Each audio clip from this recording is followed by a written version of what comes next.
that you need to continue. Okay, yung pinaka-word natin, padayon. So one time po, nagtawag ako sa isang senior pastor na kilala ko. At siyempre sa pioneering work, ay hirap talaga kapag wala kang support. Kahit may support ka man, ay kakaunti, hindi ka kasya. Pero sa pastor, anong gagawin ko? Parang ang hirap. Pero lang, pastor, isa lang yung advice niya sa akin. Padayon lang, kapatid. Yeah. Patuloy lang. Kaya yun lagi, yung isang word na dapat nating tandaan. Okay? So that's why, no? Huwag tayong magdaw-daw, no? Kung continue daw masimba ka, daw ma-serve ka, okay? Minsan daw ma-backslide ka, wag. No? Gamitin natin yung daw, yung continue, sa positibo na paraan. Amen? Sa positibo na pag-intindi. So, sa introduction, the Bible tells us that we are now living in a perilous times. Sabi po sa verse 1, this know also. So that's why, hindi lamang ito bago. Ibig sabihin, nakikita na ni Apostle Pablo, and even the believers, even si Timothy, alam na ni Timothy na meron talagang problema. Amen? So this know also, pinapaabot lagi, pinaparemind ni Apostle Pablo kay Timothy that in the last days, perilous times shall come. Okay? Kaya shepherding o pagpastor po in the last days is talagang mahirap na po ngayon. Amen? I do believe, ganun din po si Apostle Pablo. Though different yung sitwasyon, different yung culture, no? Walang technology during that time. Pero ngayon po, no? Makikita na natin na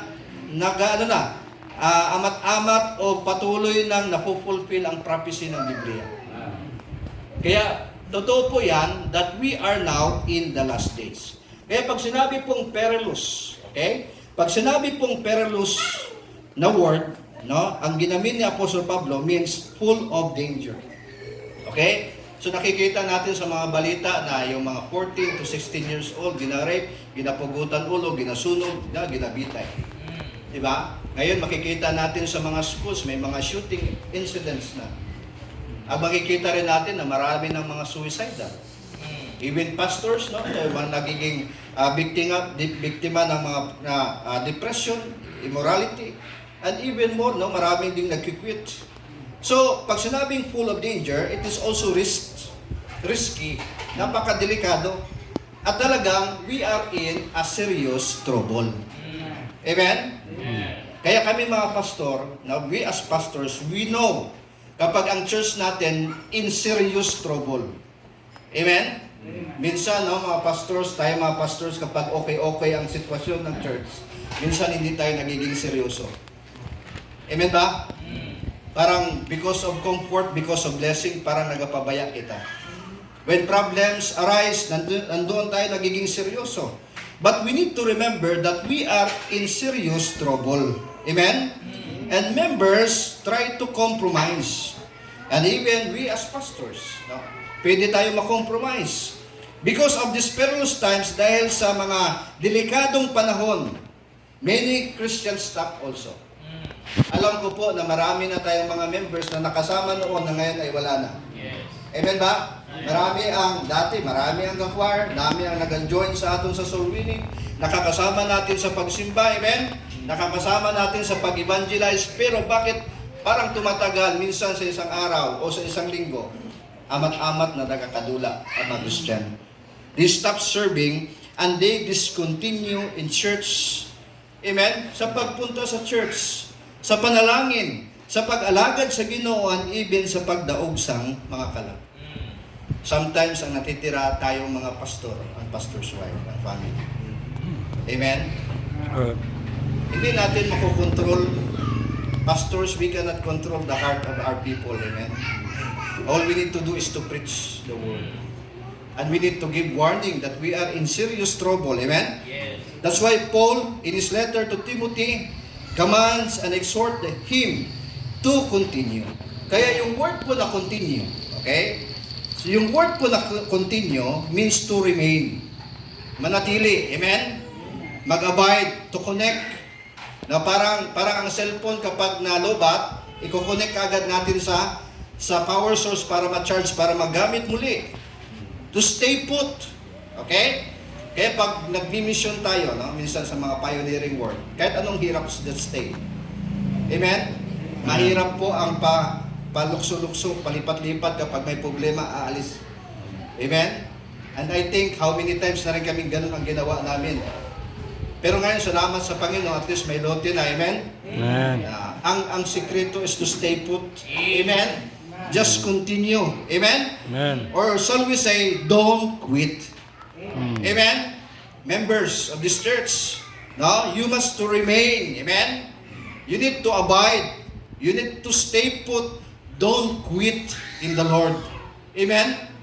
Hindi dahil para kay pastor, kundi para sa Panginoon. Amen?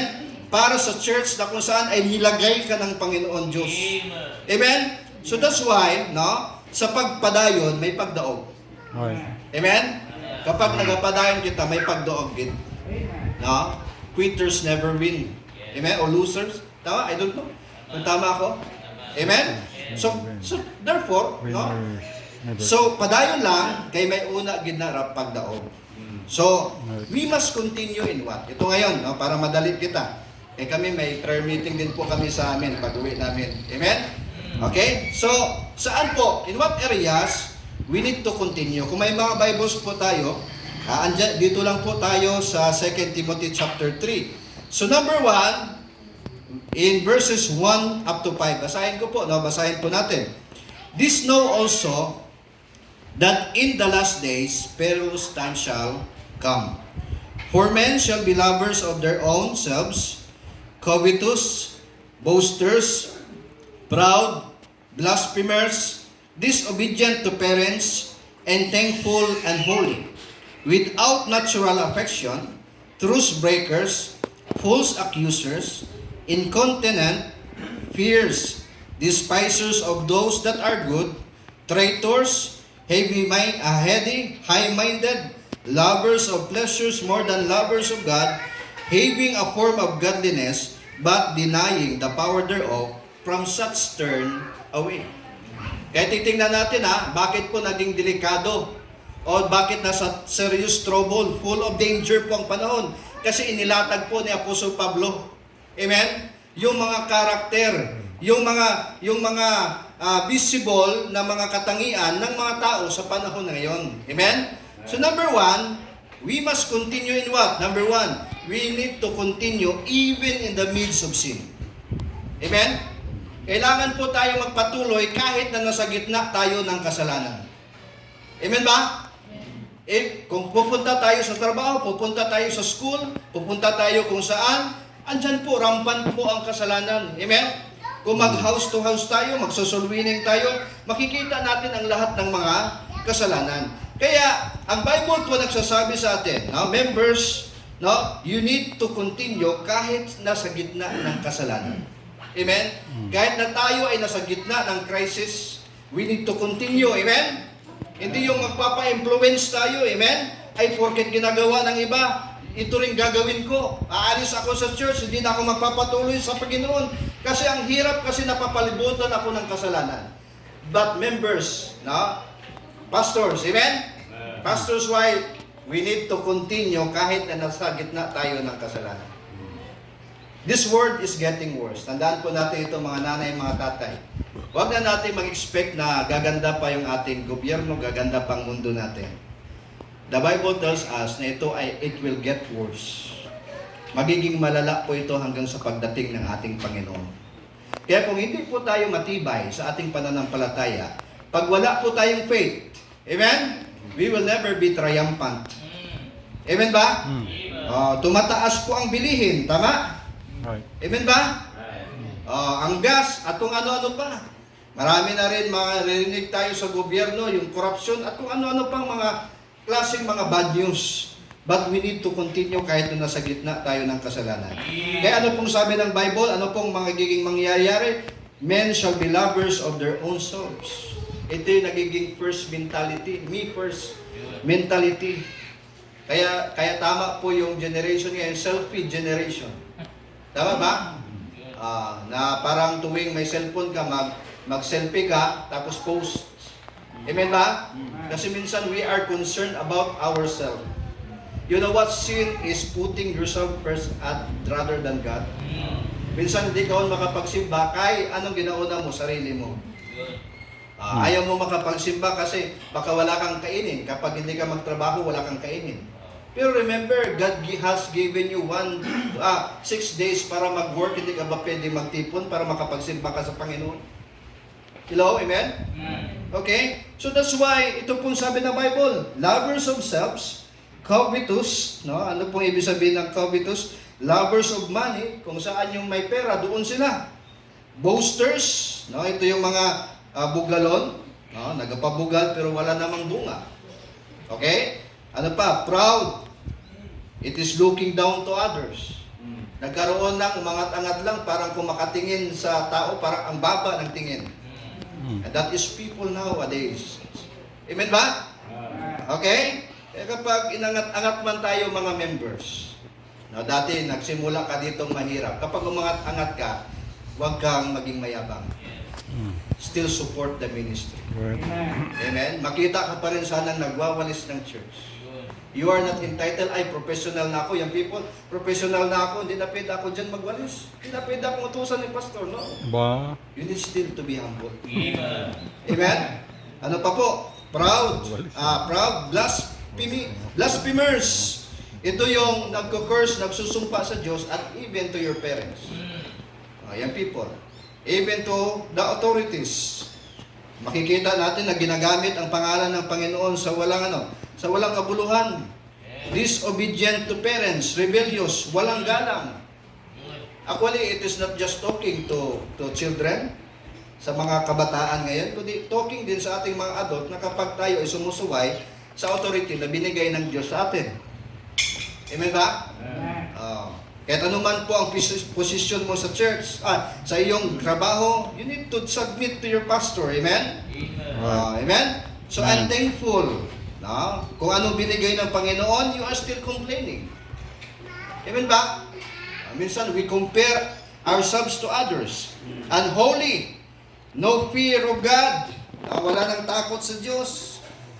Treat holy things as trust.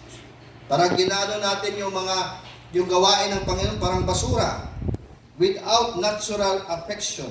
Tingnan nyo maraming mga teenager na kapag nabuntis, tinatapon yung mga fetus.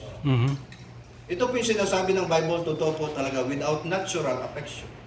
Kasi imposible sa isang nanay na itapon mo, patayin mo ang anak mo. Tama ba? Imposible din sa isang tatay na patayin niya ang kanyang asawa at kanyang anak. No? It is not natural na kapag ang isang anak papatayin ang kanyang mga magulang. So that is why, kung makikita po natin, ito na pong nangyayari ngayon. Yes. Amen ba? Without natural affection. Ang pinakamalungkot ngayon, pinasa doon ngayon sa US, yung abortion, that you can kill your babies pag ayaw mo. Di ba? Michigan, yung yung governor. Di ba? So that is what is happening without natural affection. No, kahit bilang magulang, kahit anong hirap, mamahalin mo ang iyong anak. Yes. Amen? Amen ba? Yes. So ano pa? Truce breakers. Ano yung truce breakers? Ito yung yung ginawan ka ng kasalanan pero you are still unforgiving. Alam nyo, ang hirap talaga magpatawad kapag may ginawan ka ng masama. At alam mong hindi mo ginagawa. Amen? Kanina, I would like to share kung ano nangyayari doon sa amin. Parang ang ano sa atin doon, naganegosyo ba? Parang nagpapayaman lang tayo mga pastor. Yan yung isip Diba? Bilang pastor, no? Our lives, gina-pour out, ginamon among pagpalangga, even our finances. Pang-diaper sa mga bata, binibigay namin sa mga young people. Amen ba? Imbis na ibili ng bigas, we give it to the members. Amen, mga young people. Your pastor is supporting you, amen? Para lang maglago ka sa Panginoon. Amen.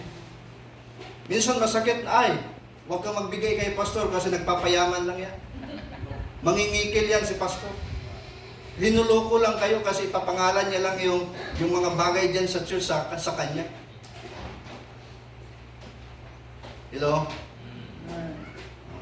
At kung ano-ano pang mga pinagsasabi. Kung ako nga pastor, gusto kong kasuhan eh. Salamat lang, pastor ako, amen? Amen ba? Unforgiving. Holds grudges forever. Kaya mahirap po ito mga kapatid. Kung mag-hold kita kaugot, kaakig, pait sa ating puso, tayo lang naman ang masasaktan niyan, amen? So we need to give it to the Lord. Ano pa, slanderers. Ito yung nakikita mo ang tao na umaangat, you will tear him down. Tama? Kaya minsan akala nila ang pastor nangingikil, pero hindi nila alam na pinagpapala ng Diyos. Amen? Right. Amen ba? Amen. May mga tao pong mga slanderers. Ano pa? With despisers of good, galit sa tama. Traitor. Ano yung traitor? Traidor. Yung may pagkahudas ang spirito ba? Na kaya mong ibenta yung kaibigan para lang magkaroon ka ng gain. That is very, very masakit. Amen? Amen ba? Kita mo, kahit nga saan makikita po natin ito. Ano pa? Heady, high-minded, barabara, lutang sa kayabangan, without self-control, no? Padalos-dalos, brutal at parang hayop. Kita mo, parang hayop na lang kung pumatay ng tao. So kung iisahin ko po ito, kung isa-isahin natin ito, abutan tayo ng ilang araw nito, ilang oras. Kaya ito lang po yung parang pahapyaw lang na daanan natin. Do you connect? Nakaka-connect po kayo kung ano pong nangyayari sa atin.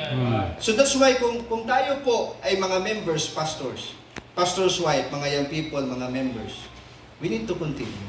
Kahit ganito po ang nakikita natin sa palibot natin. Kahit ikaw po ay nakakaranas ng ganito, you need to continue. Amen ba? Amen. Kahit sa gitna po ng kasalanan, ginagawan ka man ng mali, amen? Magpatuloy po tayo. Yan po yung sabi ng Bible, you need to continue. You continue. Amen? Huwag mong sasabihin, daw makontinue, daw hindi na lang Di ba? No. You need to continue. Huwag kang makinig sa mundo, amen? Kasi kapag nakinig ka sa mundo, titigil ka. Amen? Pero kung makikinig ka sa salita ng Diyos, magpapatuloy ka. Amen. Kaya nga sabi ko, haman ba kaon ga choir, haman ba kaon ga ministry, siguro waka ga basat Bible. Agmamaya, banata natin mamaya yan. Amen? So huwag kang makinig sa mundo. Huwag mong tingnan ang mundo. Kahit gano'n man kasama, sumasama man ang mundo, tumataas man ang presyo, patuloy ka kapatid. Amen. Amen? Kaya sabi po niya po sa Apostle Pablo, but continue thou. Number 1, continue even in the midst of sin. Number 2, continue in spite of suffering. Magpatuloy ka kahit ikay nahihirapan. Amen? Mahirap bang buhay? Kahit siguro milyonaryo yan, may problema din yan eh. Amen ba? At alawa kung magkasakit sila, pang bilyon din ginagasto nila. Ganun pa rin. So number 1, continue even in the midst of sin. Continue in spite of suffering. And number 3, continue for the Savior. Magpatuloy tayo para sa ating maniligtas. Amen. Manluluwas. Ang sino ron? Si Hesus Kristo. Amen. Amen? The best reason why we continue. Ito, amen? Ito po yung pinaka-the best na reason bakit tayo nagpapatuloy. Amen. I do believe dyan po talaga tayo sa Scripture. Pero pinaka-reason natin si Kristo, tama? Amen. Ang Savior. Pero I do believe, ang Kristiyano, magpapatuloy yan kapag siya ay sige-sige sa salita ng Diyos. Right. Amen. But sad to say, many members in the church do not read their Bible. Kahit andyan man present, pero wala. Hindi pinag-aaralan, hindi naiintindihan ang salita ng Diyos. Minsan, rodyok pa, yung naalala kaysa sa pinaka-preaching. Tama? Pinaka-title, pinaka-text, at pinaka-main points. Amen? So therefore, ito po yung isang angkor, pinaka-angkla natin na kinahanglan kita mag-continue. So therefore, sabi po ng Bible dito, bakit kailangan po ang Scripture? Kaya ito po, it is inspired by God. Amen. So alam ko, may controversy tayo, pero hindi ako dyan magtututok. Amen? Dito tayo sa encouragement muna. Amen? It is inspired. God breathed mula sa Panginoon. sabi dito, and is profitable, kapakinabang. Saan? Sa doktrina. And what do you mean by doctrine here? Ibig sabihin ng doctrine, this reveals, the Word of God reveals what is right and what to believe. Amen? Yung pinipreach po namin mga pastor o tayo mga Kristiyano, hindi po yung opinion namin, kundi ito po ay sinasabi ng salita ng Diyos. At kung yan po ay sinasabi ng Bible, yan po dapat ang paniwalaan natin. Amen? Apart from that, kung wala sa Bible, it is not of God. Amen? We need to believe, no? Ano po sabi? For reproof. Ano po yung sabi reproof? What is wrong and exposes sin. Kaya pinapakita sa atin kung anong mali natin, gina-expose kid ka to. Amen? And then for correction, how to get us right, to get it right. Kaya kapag tinatama tayo daw, minsan ginaigo kita, tama? Ibig sabihin, we need to get it right. Kailangan ayusin po natin. Amen? Ang pag sinabing instruction for righteousness, how to live it right. Diyan na i-apply paano natin isa sa buhay ang Bible. Kaya nga mga kapatid, when the Bible corrects you, don't fight. Amen? When the Bible corrects you, don't fight. Make the Word of God change you. Amen? Kaya minsan kapag ikaw ay daw ma-backslide ka na, daw ma-continue ka na, kung ginatamaan ka sa Word of God, don't fight the Bible, amen? Let the Word of God change you. We do believe that the Word of God can only change our lives. Ano pong sabi sa Psalm 119 verse 105? Thy word is a lamp unto my feet and a light unto my path. Na-imagine mo na ba? Naranasan mo na ba na tuwing gabi pag walang ilaw, kaya mo bang maglakad? Di ba, hindi mo alam kung saan ka pupunta, tama? Hindi mo alam kung ano ang panganib na nasa paligid mo. Kaya, ang Word of God, napaka-importante sa atin para makita natin kung ano ang ating dadaanan, tama? Ano ang nasa unahan natin? Ano ang danger na nasa unahan? Para hindi tayo mapahamak. Tanawa ang isang Kristiyano. I don't believe kapag mag-backslide ka, kapag wala kang Word of God, wala ka ng church, hindi ka na magpatuloy, anong klaseng kabuhi may una ka? Kung wa ka pulong Ginoo. Amen po? That's why, no, mga kapatid, no, in what areas the Bible is preached? Ito tandaan po natin. Number 1, you need to pray for your pastor. Yes. Sino po nagpipreach children about the Word of God? Amen? Amen? Iba pa rin ang preaching ng Word of God kaysa sa mga TikTok, sa mga Reels na pinapanood mo. Na bago niya na-invento pong 10,000 times. He failed. Kaya may nagtanong sa kanya, paano sa 10,000 times na yan, paano mo yan nagawa? Ang sagot niya, kasi sa 10,000 times na yan, nalaman ko kung ano ang hindi dapat gawin. Amen? Saan ang ibig sabihin ito? Patuloy lang tayo. Amen? Continue. Amen. Let's pray.